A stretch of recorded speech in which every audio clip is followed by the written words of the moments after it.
Just before you listen to today's episode, this is a quick message to remind you that if you like what you hear, you can help support History Hack, which is run entirely by volunteers using our Patreon account. There are links on all of our episodes, or if a subscription is not your thing, you can also now drop us a line on Ko-fi, which is just the equivalent of buying us a drink. So if you hear an episode, you like it, and you want to chip in just once, then you can do that too. Thank you. Hello and welcome to another instalment of History Hack. We're very excited today because we're doing something that, frankly, the two hosts on this one don't know that much about. I have Kate with me today, and for reasons that will become apparent very quickly, because we all know where Kate is based. Kate, how are you doing? I'm very well, thank you. Who have we got with us? We've got Jonathan Whitehead with us today, who's an historian who's lived and worked in Spain for decades. His book, Franco, The History to the Defeat, was published in 2018 and was an account of life under the dictatorship. We're here today to talk about his latest work, which looks at Spanish Republicans in the Second World War. Hello, Jonathan. Hello. This is going to be very good. This is something, like, as I said, that neither of us really know anything about, so we are excited to learn from you. The story of what happened to the Republicans after their defeat by Franco is not well known. Why is it important? Well, I think the first thing to say is that, of course, because the Second World War is important, so all things related to that are important. But specifically, the story of the Republicans is that for so long, they were excluded from history. They were excluded from history books. There was no mention of the Spanish Republicans in any history book or in any review of what happened. And they made an important contribution. And as we'll talk later, one particular person made a huge contribution to the Allied war effort. I've dragged my family all around the world to sort of remote places like Hiroshima and Pearl Harbor and Auschwitz to see all these places related to the Second World War. And everywhere you go around, like Moscow, the underground stations in Moscow, there are all these tributes to the people who served, the people who died, the people who suffered in the Second World War, but no mention of the Republicans. And I just thought, enough. They deserve to be remembered and celebrated. Okay, so let's start with a really quick look at the layman. Look for the layman. Sorry, who the Republicans are. So I mean, as regular listeners are familiar with, I live in Spain, but even I'm not really sure. So who are the Republicans? What do they stand for during the Spanish Civil War? Okay, I'll try to be brief, but this is such a big question. Essentially, the Second Republic was proclaimed in 1931. The king, Alfonso XIII, who in fact, and his English wife, Victoria Eugenia, left Spain because they realized that the monarchy was deeply unpopular, and rather than abdicate, they decided they were just going to exile. At this point, the Second Republic was proclaimed. Everybody in Spain, no, large numbers of people, particularly on the left, assumed that this was the end to all their problems. The Second Republic was going to convert Spain into a modern, dynamic, progressive country. Okay. First of all, there was a left-wing government, and there was a lot of social reform, but the next elections were won by the Conservatives, who undid all the reforms. So we come to 1936. There's a general election at the beginning of 1936, which is won by the Popular Front, which is an electoral coalition of the centre-left parties, the Republican parties, the Socialist Party, and the Communist Party. They win the elections, and a government is formed by the centre-left Republican parties with the parliamentary support of the Socialists and the Communists, who aren't actually in the government, but support it. The summer of 1936, a group of disaffected army generals, with the support of the church, the industrialists, the big landowners, and a minuscule fascist party, which is called the Falange, which had won no seats in the election, they decided that they were not going to put up with this and organized a coup d'etat. The coup d'etat failed essentially because the people of the big cities rebelled against it. And these army generals failed to take cities like Madrid, Barcelona, Valencia, and so on. But rather than stand down, these generals who'd seen that the coup d'etat had failed carried on, and the country simply descended into a civil war. a civil war between those loyal to the Republic, loyal to the legitimately democratically elected government in Madrid, and those that supported the disaffected generals. So the Republicans are essentially the people who were loyal to the regime, to the official democratic legitimate regime. Unfortunately, now to cut it short, because otherwise they lost, as we know, history knows. General Franco won with the support of Hitler and Mussolini, and the Republicans lost. Therefore, they were the defeated, the vanquished. Let's start with the fall of Barcelona for the purposes of your story then, at the beginning of 1939. What did that mean for Spain and for the Spanish Republicans? Where do they go? Yeah, by this point, Barcelona had become the center of government, because the government had moved from Madrid to Valencia and finally to Barcelona. So it was, in that sense, the center of the government of the Republic. The Republican army had been destroyed at the Battle of the Ebro, which is the battle preceding the offensive in Catalonia. Franco's armies just walked straight through Catalonia, took Barcelona, and that really was the end. Although the war carried on for a couple of months, really everybody saw then the writing was on the wall and it was all over. The Republican masses in Catalonia then fled, and they fled northwards, obviously, to the Pyrenees, hoping to find refuge in France. And that's where the story really begins, because nearly 500,000 refugees left Catalonia and crossed the Pyrenees into France in January, February of 1939. It was one of the great humanitarian catastrophes, crises of the first half of the 20th century. So what does life look like for Spanish refugees in France? They don't stay very long, a lot of them, do they? No, it really doesn't look very good. I am very critical of the French authorities, but to be fair to the French, I mean, you suddenly get 500,000 refugees. At that stage of the 20th century, it was difficult to cope. So they improvised concentration camps. And when I say concentration camps, I mean, these camps didn't exist. They hoarded these people onto the beaches, particularly at Argel-sur-Mer, just across the border into France, 80,000 of them there, and just put barbed wire around them. That was what the concentration camp was. No buildings, nothing else. And of course, you have to remember, this was midwinter. So these people were left on the beach, no water, no sanitary facilities, virtually no food, and it was freezing cold. So they had to dig holes in the sand to protect themselves from the back. It was just absolutely unbelievable. Then there were more camps were opened, because obviously that more and more people arriving, but in the same conditions, on beaches or improvised, whatever. But absolute misery. The French authorities immediately offered to repatriate those people who would be willing to go back, and given the panorama in France, 150,000 immediately returned to Spain. They simply assumed that life could not be that bad in Spain. By June 1940, the German army has reached the Pyrenees, hasn't it? So on the other side of the mountains sits Franco, Hitler's mate. This is deeply troubling, isn't it? Was Spain ever close to joining the war? Hitler expects it of them, doesn't he? Yeah, absolutely. It's a question of gratitude, as I said before. Without Hitler and Mussolini, Franco would not have won. Well, no, I shouldn't say that. I don't think that he would have won the Civil War without the help of Franco, without the help of Hitler and Mussolini. So he owes them this great debt. But he also has very close ideological affinities. He sees himself, perhaps not quite an out and out fascist, but very extreme right authoritarian.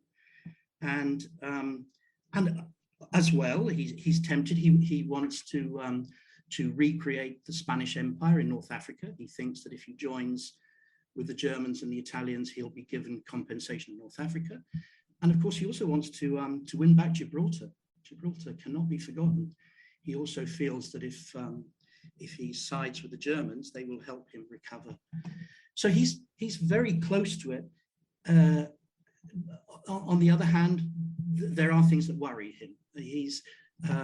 He has this iconic meeting with Hitler in the French town of Endaya in Spanish, on the border between France and Spain, where they discuss Spain joining the war effort.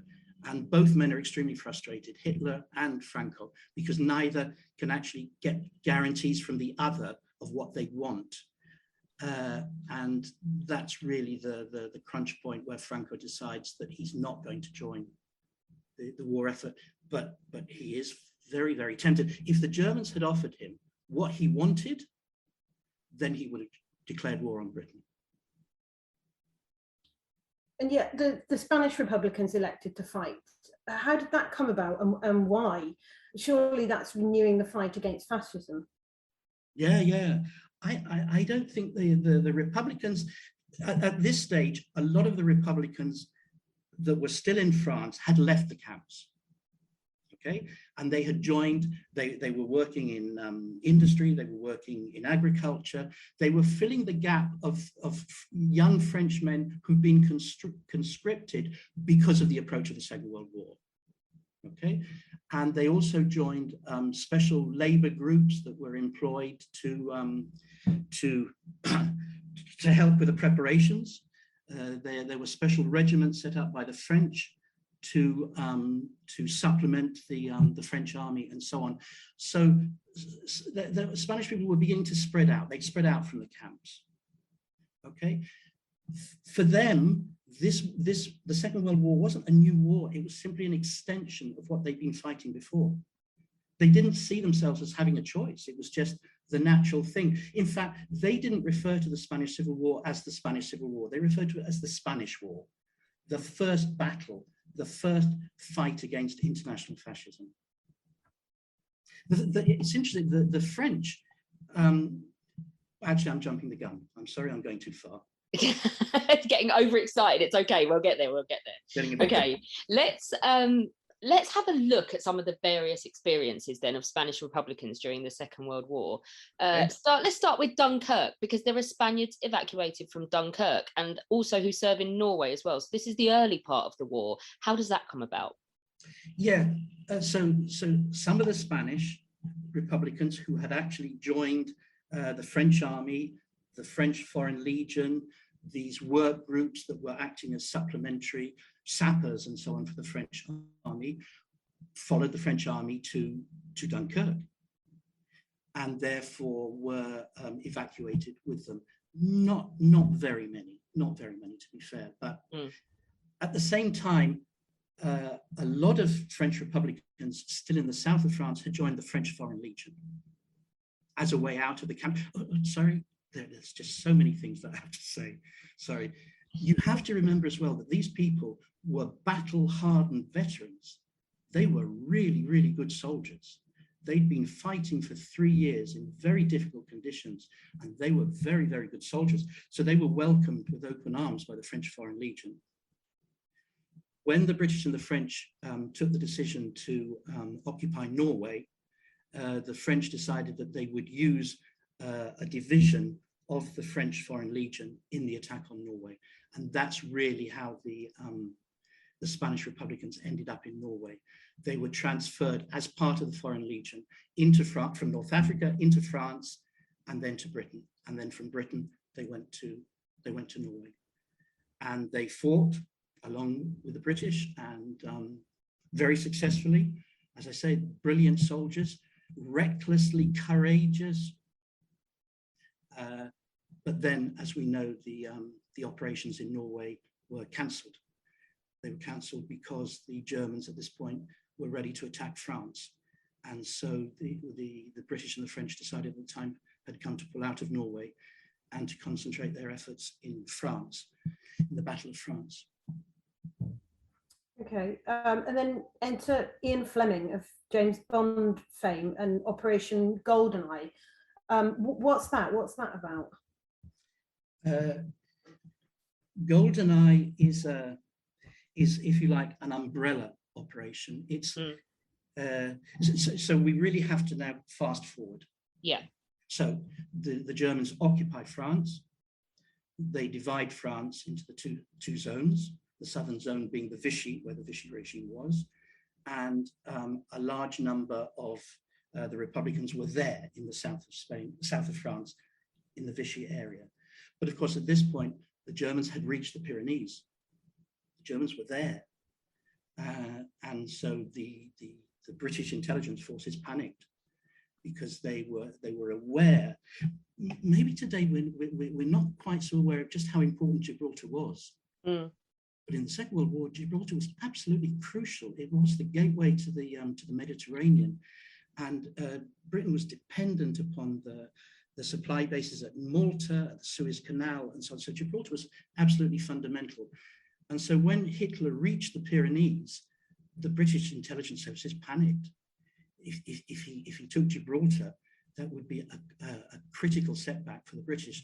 So they, Ian Fleming of the Naval Intelligence Service came up with this plan, this umbrella plan to organize the intelligence and sabotage on the Iberian Peninsula if the Germans crossed the Pyrenees and went for Gibraltar. I think Gibraltar still is hugely important. I think it's not as, perhaps the importance isn't as well known, but I think it is still, politically and physically very important. What's brilliant as well is that you think about operations that do go ahead in World War II, and for every operation that does go ahead, there's like myriad other contingencies that don't. There are lots of other contingencies involving Spain and the Spanish, aren't there? Operation Relator, which is more commonly known as Ali Baba and the 40 Thieves. Why is this? I don't know why it's called that. I'm sorry. I did spend some time once in Kew Gardens. No, sorry, not Kew Gardens. In Kew, the National Archives. Yeah. Trying to work out where they came up with all these names. There are extraordinary names, and I'm afraid I had no luck at all. I don't know why it's called that. But there were, under the umbrella of Operation Goldeneye, there were several plans. One was Operation Sconce, which was what the British would do if Hitler invaded Spain with the support of Franco. Okay, in other words, if Franco opened the frontier and let the Germans through. And the other one was Operation Sprinkler, which is exactly the same, except if Franco resisted the German invasion. So you've got these two parallel plans. One if the Germans and the Spanish collaborate, and one if they don't. Okay, and part of this as well was Operation Relator, which is where the British planned to drop a number of elite officers into Spain, who would then disperse throughout the Iberian Peninsula and organize resistance in the case of a German invasion. Okay. There's another even more exotic operation that never happened, which is Operation Tracer, which was the authorities in Gibraltar decided that they were in grave danger. The Germans were rampant throughout Europe. Who was going to stop them? And so they assumed that there was a very strong likelihood that the Germans would take Gibraltar. So they came up with Operation Tracer, where they were going to bury a group of observers in a cave at the top of the Rock of Gibraltar, close with supplies, obviously water and food and so on, close the entrance to the cave and leave them there. And they were going to stay there for as long as they could possibly survive, watching the Straits of Gibraltar and sending intelligence back to Britain. Those caves are there. You can visit them. Yeah. Have you been, Kate? I have, yeah. There are actually, just an aside fact, there are actually more miles of road inside the Rock of Gibraltar than outside it. There are quite a lot of caves that you can visit and an awful lot more that you can't. Yeah, there's a huge network. Yeah. So it's fascinating, but as you said, Alex, it was one of these plans that never came about. There's one other plan which I should mention, and that is the Knights of St. George, which is a little bit more famous. It had a little bit of coverage in the British press recently, which was Churchill's plan to bribe Spanish generals. So a lot of money was sent to various members of the Spanish military, diplomatic corps and so on, to bribe them to argue with Franco on the advantages of staying neutral and of resisting any approach by Hitler to invade Spain and therefore grab Gibraltar. Cost a lot of money. Yeah. And we don't know how effective it was. Simply because history shows us that the Germans didn't invade and didn't take Gibraltar. So how effective that was, we don't know. It's nuts, isn't it? You've got to, in desperation, anything that would tip it in your favor. Absolutely. No, you're right. That was Churchill's attitude. Churchill was just desperate. He said victory at all costs, at any cost, I think, or at all costs, anything. But to answer your first question, so a previous question, Franco really was very close to joining the war. The British were panicking about it because of the importance of Gibraltar, and it was very much on the edge, very much on the edge. Why is Barbarossa a win for Franco? Barbarossa, the invasion of the Soviet Union in June 1941, solved a big problem for Franco. As we mentioned before, the Germans expected some gratitude from him, and they didn't. Franco was, I have a very bad opinion of Franco, but he was very canny. He was not a stupid man. He was worried. He wasn't quite so sure that the Germans were going to win, and he was very worried by the Battle of Britain. He felt that was more decisive than the Germans had actually realized. And he was also worried about the intervention of the United States at some point in the future. So he was very, very wary of declaring war on Britain. However much he wanted to, until he got guarantees, he was very worried. So when the Germans attacked the Soviet Union, this gave him a new option, because he felt now there were two wars. There was the war in the West and the war on communism. And of course, he was the greatest anti-communist in Europe. And this gave him an opening. This gave him a chance to show his gratitude to Hitler by supporting him on the front, on the Eastern Front against Russia. He was also under some pressure at home in Spain, because there were people in Spain as well who expected him to show a bit more gratitude to Hitler and were more pro-Nazi than he was. So this was an option to show them as well that his solidarity with the Germans. He does, as you say, he commits troops to the Eastern Front. What is the DEV and what do they get up to? Yeah, the important thing to say here is that they were volunteers. Right.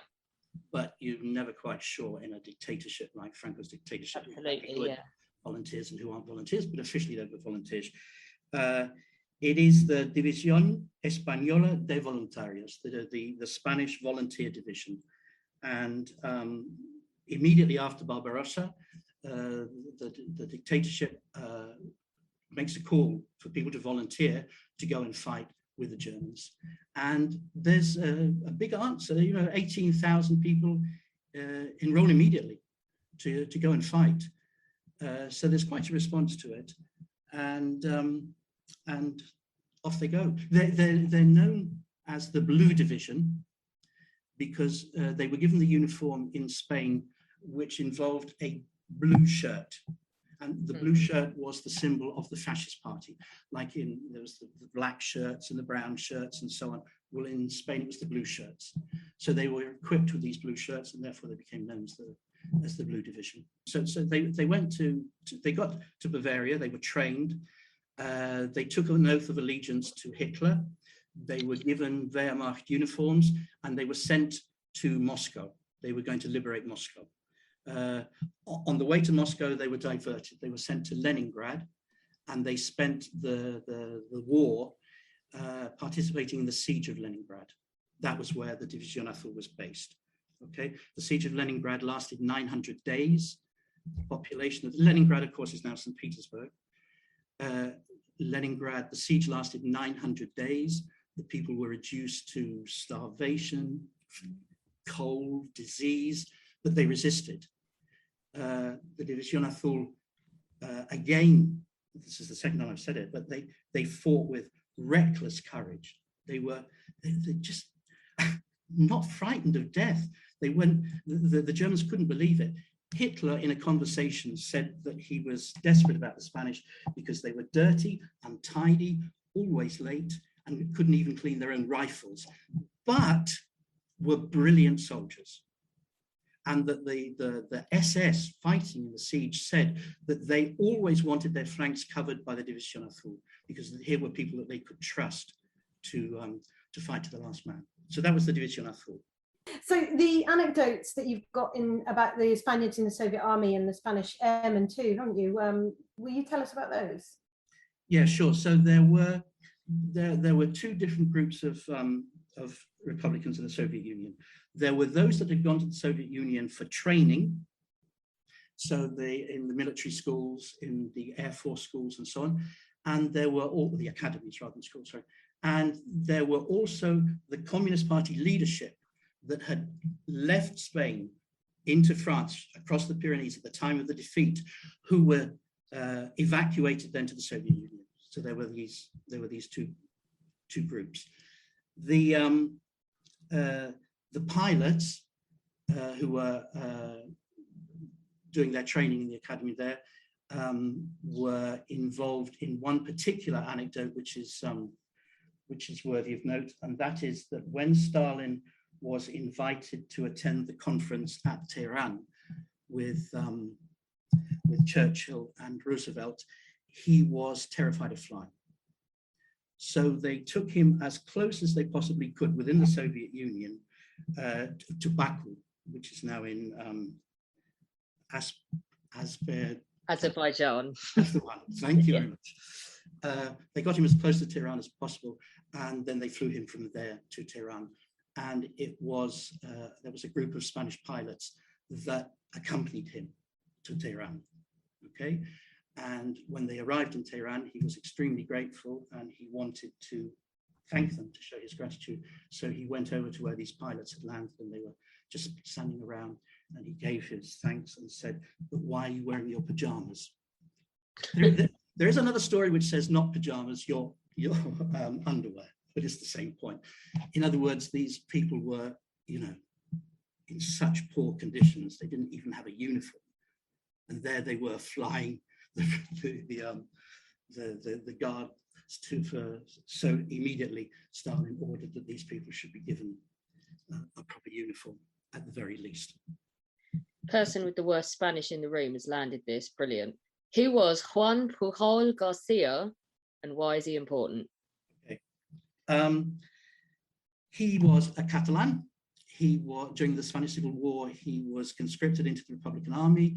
He didn't like it, so he deserted, crossed over into the nationalist area, joined the nationalist army, but claimed that he, throughout the Civil War, had never shot a gun in anger. Right. When the Civil War was over, he decided, rather bizarrely, that he didn't like Franco, and he certainly didn't like Hitler and Mussolini, but he was also anti-communist. So he was in a very difficult situation. But he decided, I'm sorry, I'm accelerating now because I appreciate that it's so. He decided that the thing that he could do to help the Allied campaign would be to become a spy. So he approached the British Embassy in Madrid and offered his services as a spy. They said no, weren't interested, didn't care. Right. Okay. So then instead, he thought, I'll approach the Germans. So he approached the German embassy in Madrid and offered his services to them. His plan was always to serve the Allies, but he thought that if he could integrate the German intelligence services, he could help the Allies by passing secrets to them. The Germans were far more interested in him and decided to use him and gave him a code name, Arabelle. He told the Germans that he was going to go to Britain and he would serve in Britain as an agent and send them intelligence. And so they gave him all the things that he needed, including money, and off he went. In fact, he got as far as Portugal. And from Lisbon, he contacted his German agents in Madrid and said, I'm in Britain. I will start sending you intelligence immediately. As he did. This now begins to sound like a Graham Greene novel, because what he did was simply invent intelligence to send to the Germans. Okay? So then he approaches the British embassy in Lisbon and tells them what he's done and says, now will you use me? No, they say, still not interested. To be fair to them, they've made major breakthroughs in code breaking and so on at Bletchley Park. And they're making so much progress that they're very worried about this character who might be working for the Germans. And, you know, they didn't want any leaks. So they were particularly cautious. Anyway, eventually, it turns out that the Americans and various Britons realized that this man really could be quite useful. So they fly him out of Portugal to Gibraltar and from Gibraltar to London. He's given a handler, Thomas Harris. He's put in touch with the 20 committee, the Double Cross committee, and it's decided to use him as a double agent. He sets up this completely fictitious network of spies in Britain, or something like 25 spies who've also got their own networks. So there's this vast network across Britain, completely fictitious, which the British then use to feed the Germans disinformation. Okay, so this goes on. The Germans are so impressed by this high-level intelligence that, oh, sorry, I didn't say, Pujol has been named by the British intelligence services Garbo, because they thought he was such a brilliant actor, he deserved the name of the most famous actress in the world. So they called him Garbo. Okay, and they fed all this extraordinary disinformation to the Germans. The most important, and this is why I think that he was one of the most crucial characters of the Second World War, his role in D-Day. Because again, in the modern world, we tend to think that there was something inevitable about the Allied victory after D-Day. In 1944, there was nothing inevitable about it. It was touch and go. The British and the Americans were really not sure whether they would be able to hold a beachhead in Normandy, particularly if the Germans sent reinforcements quickly to Normandy. So they came up with another operation, Operation Fortitude, which was to convince the Germans that the attack on Normandy was a feint. The real attack was going to come at Calais, which of course was logical because it was so much closer to Britain and of course closer to Berlin. Once they got there, they'd be that much closer to Berlin as well. So this operation was designed to persuade Hitler and the Germans that D-Day was just a feint. And key to this was Pujol, Garbo, who sent all these messages to Berlin, telling them not to believe anything about D-Day, that it was Patton who was going to lead the main invasion force. Patton had this huge army in Kent. They were ready to attack, that in no circumstances should the Germans send reinforcements to Normandy. They would just be sucked in, etc., etc. And on it went. And it worked. After D-Day, it was a long time after D-Day before the Germans were actually realized what was happening and sent reinforcements. And by that point, it was too late. The Allies had a beachhead in Normandy, and we don't know how many lives that deception saved. Yeah, it's impossible to calculate. But I think I would go further. This is a personal feeling. I wonder if the very success of the Normandy landings depended on Operation Fortitude, not just saving lives, but I feel that if the Germans had reacted quickly and had sent their elite SS forces to Normandy, they could have driven the Allies back. Doesn't bear thinking about, does it? So this is why, for me, Pujol, Garbo is one of the most crucial figures of the whole of the Second World War. He's also one of the few people who was decorated by the Germans, who gave him the Iron Cross, and the British, who gave him an MBE for his services. Suckers. Even after D-Day, the Germans kept on believing him. It's quite extraordinary. Brilliant, isn't it? Brilliant. They kept using him because they used him because at this point they were sending the V1s and the V2 bombs over. It was difficult for them to calibrate, to work out exactly where they were landing. So they asked him for intelligence, and he gave them, of course, completely false intelligence. So they readjusted, they recalibrated their V1s on the basis of his false information. So they got it even more wrong. So these V1s and V2s were coming down in countryside rather than on the big cities. So this guy was big. What is the deuxième? Why does it factor into our story? A French division. Why does that factor into our story? Okay, I really am going to cut this short now because it starts in Africa. Okay, very quickly at the beginning of the war, de Gaulle sets up the Free French. He sends an army under General Leclerc, a very famous French general, to French Equatorial Africa. They fight their way up through Africa, liberating Chad, Libya. They join up with the Eighth Army, and they finish in North Africa with the Eighth Army. Then they are transferred with the French to Britain. The forces that had been fighting with Leclerc were now formed into what was called the Deuxième Brigade, the second brigade, which was the great French army in Britain. Okay, I'm going too quickly. So they were ready, they were prepared to join the Allied invasion of Normandy. They were equipped by the American army, so they were given Sherman tanks, and they were given these brilliant vehicles which were called half tracks, which were wheels at the front and caterpillar tracks at the back. They were really brilliant military vehicles because you steered with the wheels at the front, but the tracks at the back gave you greater traction and so on. And they were ready in 1944. The British and the Americans were reluctant to allow the French, when I say French, of course, now I'm referring as well to the Spanish Republicans, who are an integral part of the French army. The British and the Americans were loath to let them participate in D-Day. So the French forces did not actually arrive in France until August.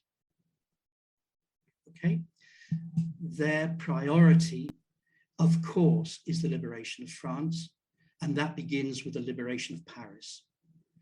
The British, their priority is to destroy the V1 and V2 missile sites on the north coast.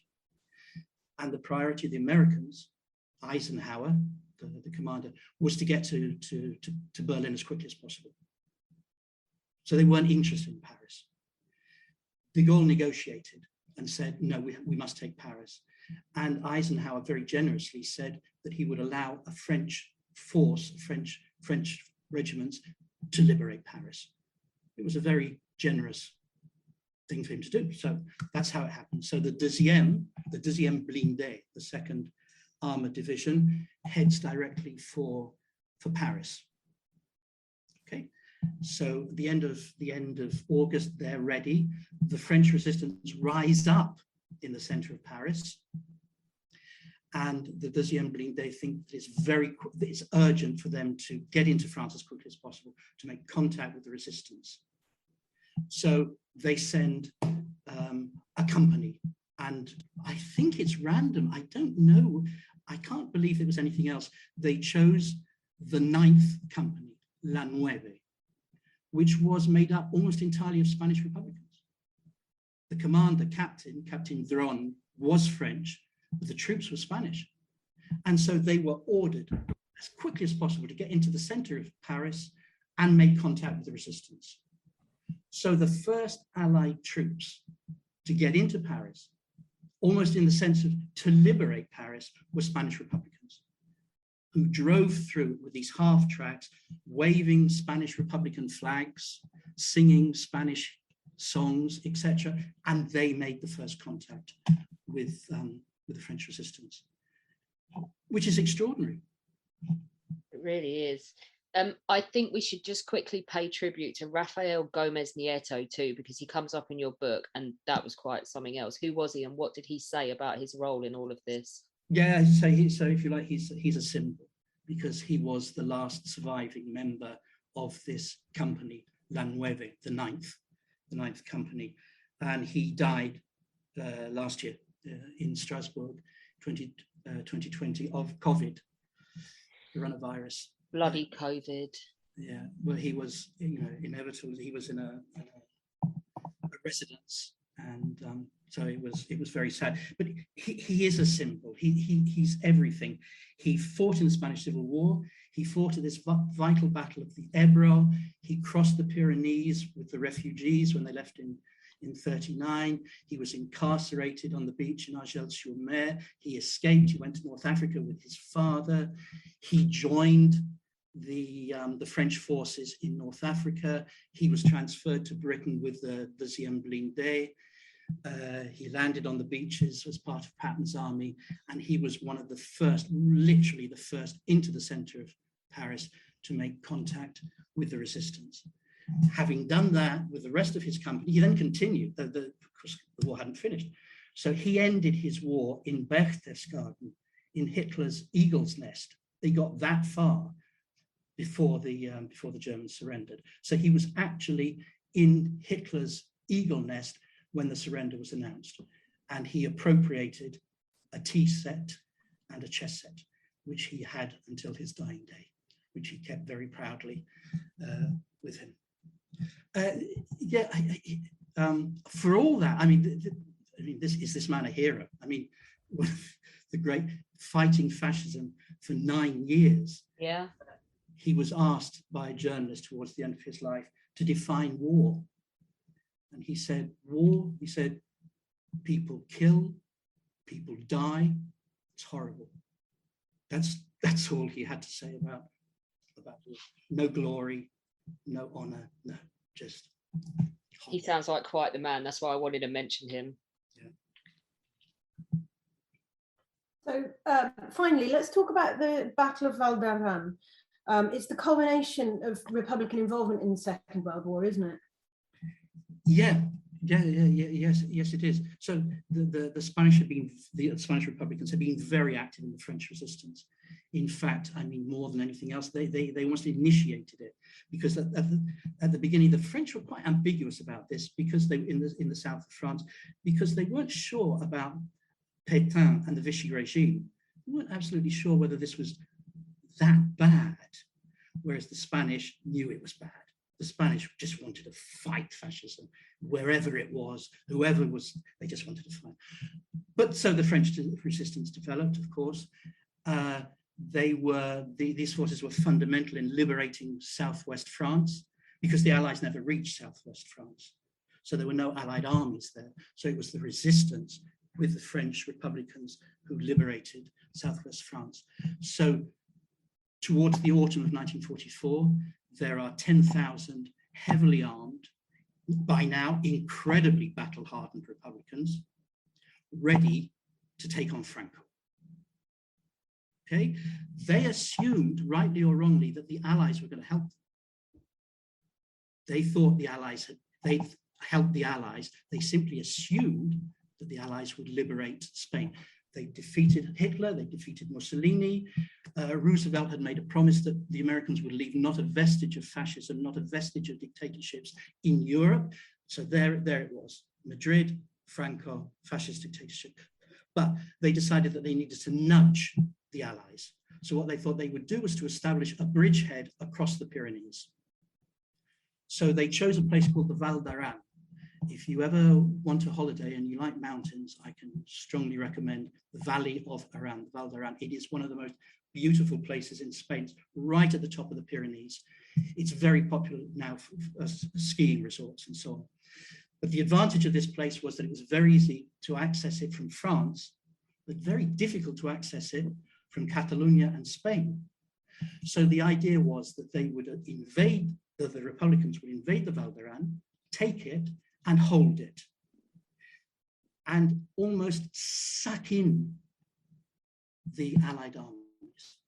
And they also felt that the population, when the population in Catalonia realized what was happening, they would rise up and support this, this liberation movement. So in October 1944, they sent in a first force of 4,000 Republicans, they were, by this point, they were calling themselves the Maquis. Of course, they were also called guerrilla. It's one of the ironic things that guerrilla, of course, is a Spanish word. They didn't actually call themselves guerrillas as much as they called themselves Maquis. It's not something I've ever quite understood. But anyway, 4,000 Maquis crossed the border into the Val d'Aran. And they set up their headquarters in a little village called Borsod, and they raised the Republican flag, etc., etc. Okay. They failed to take the capital, Viella, and they failed to take the one pass that makes the Val d'Aran accessible from the rest of Spain. Those two failures are absolutely crucial. Their plan was that within weeks it would start to snow, and there is no way that the Franco's armies would be able to attack the valley because of the conditions throughout the winter, and therefore it would be relatively easy to hold this bridgehead. But they failed to take the pass, and therefore Franco's army began to mass. We don't know how many, but many more than the Maquis, ready to counterattack. So after about 7 or 8 days, they decided to withdraw. The people had not risen up to support them. The officers found that their troops were reluctant to open fire on Spanish troops because they felt that they were brothers. It was difficult for them to start shooting people who had been conscripted into this army and might well have been Republican sympathizers anyway. So they happily shot at the Guardia Civil and the police. They didn't have any problem doing that because after all, these were professionals who'd chosen it. But the long and the short of it, they failed to take the capital. They failed to take the main Bonaigua pass, and Franco's army is about to counterattack. So they withdraw, and that's it. That is the end of the Battle of Oran. And then we've got another, 40 odd years of fascism, 30 odd years of fascism in Spain. Yeah, that's a huge story. Yeah, which you have also done a book about. We should get you back to talk about that, because, as you say, it's immense. Jonathan, thank you so much for coming on to talk to us about your new book. Remind everybody of the title. The title is the Spanish Republicans and the Second World War. It's brilliant. It's out now, and it is available on the History Hack bookshop, so you can jump on there and buy it. It's fantastic. I think the best history is the one that fills gaps you didn't even know existed. I don't know about you, Kate, but this one absolutely qualifies. Yeah, definitely. I've learned loads today, and there's loads that I'm going to go away and try to find out more about. Definitely. Yeah. Thank you very much. I do apologize for being so accelerated. There's just so much that I want to say. It's fine, but people will love it. We'll have to have you back to talk some more. Okay, very nice to talk to you. When our guests join us to talk about their work and their new book, the 45 minutes or so they spend with us is just a taster of all their efforts. So to this end, we have launched our very own bookshop on bookshop.org, where you can find our guests' latest and greatest books. You can support them, and you can support History Hack too. 10% of every sale via our bookshop supports the podcast and allows us to keep at it and bring you more amazing guests. You can find our bookshop at bookshop.org/shop/history hack, or just search on bookshop.org for us under the shops bit. Thank you for your continued support, and here's to your next great